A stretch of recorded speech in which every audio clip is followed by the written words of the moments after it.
n'ebifo ebirala byonna ebyenjawulo n'eno gye tubeera mu byobufuzi obutabankooberamu naddala mu nsonga z'okulonda oba ne process etutwala mu kulonda. Tukimanyi bulungi nnyo nti mu Uganda wano ekigambo kye batera okukozesa mujja kuntegeera.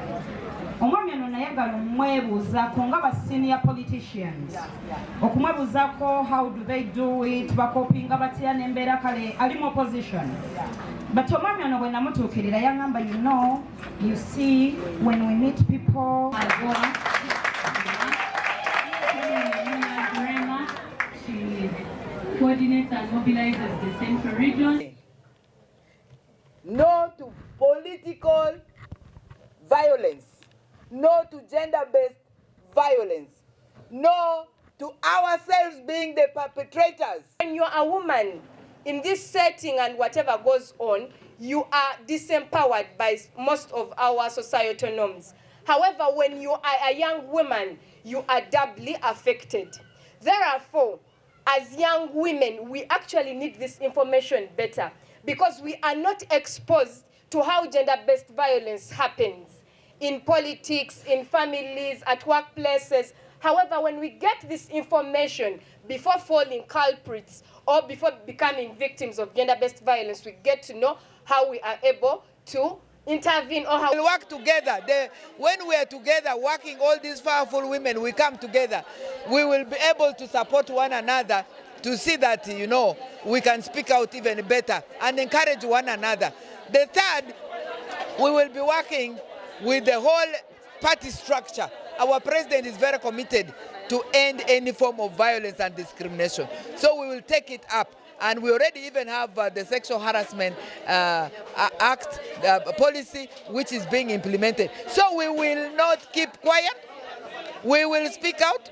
We will not stop until violence against women in political spaces, especially in party political spaces, is prevented, it ends. Research by Forum for Women Democracy. The title is Deterred, Battered but not deterred. It highlights the percentage of how many women who run for electoral positions have faced violence, including from intimate relationship, but specifically in the political spaces. Also comes from activism. Yeah? This message back to our places when we go back. I am by the names Maria, I'm Natabi, I'm the Dokwaska. I am the Secretary for Youth in charge of Eastern Uganda of the National Unity Platform. And I'll be speaking for the young people or the young women. I will start with speaking about violence against the girls. Because one of the challenges I face as a leader as a female youth is mobilizing this empowered female youth in our communities. Because these girls were disempowered at a tender age by the decisions of either their parents, families, or even by not engaging them in making decisions that are going to affect them as young girls. Some of these girls, we've talked about female genital mutilation. This takes away the confidence from the girls, and so many other cultural practices which are forced on our daughters when they are young, that when they grow up, they are living lives of regret and they are not able to live their life fully. And other decisions such as early marriages. We have parents, for example, in Eastern Uganda, where I come from, particularly in Busoga sub-region, when you hear about teenage pregnancies and early child marriages, it is not because these girls have taken themselves to those houses or to the men to get pregnant and start families when they are young. Some of these girls are forced by their parents because their parents want money. Or when you're a woman in this setting and whatever goes on, you are disempowered by most of our societal norms. However, when you are a young woman, you are doubly affected. Therefore, as young women, we actually need this information better because we are not exposed to how gender-based violence happens in politics, in families, at workplaces. However, when we get this information before falling culprits or before becoming victims of gender-based violence, we get to know how we are able to intervene or how and hold conversations and make commitments from across Uganda. Thank you so much, Honorable, and your entire leadership. Today is the International Human Rights Day. It ends the 16 days of activism officially, because for us it will remain broken.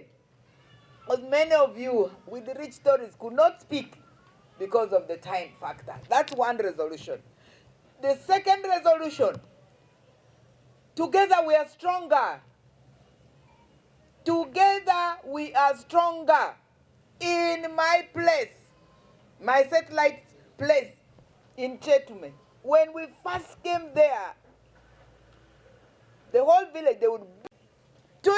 we have to do political activism to prevent the next wave of violence against women in politics. We have to do what? We have to invoke and work through political activism. We had judicial activism.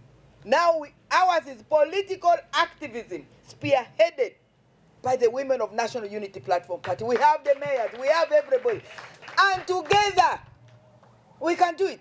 I remember when Honorable Flavius was still very young, there was this case of Sharma, where the Indian lady who was ironed by the husband, very pregnant, 2 children out, she was ironed with flat iron, she died.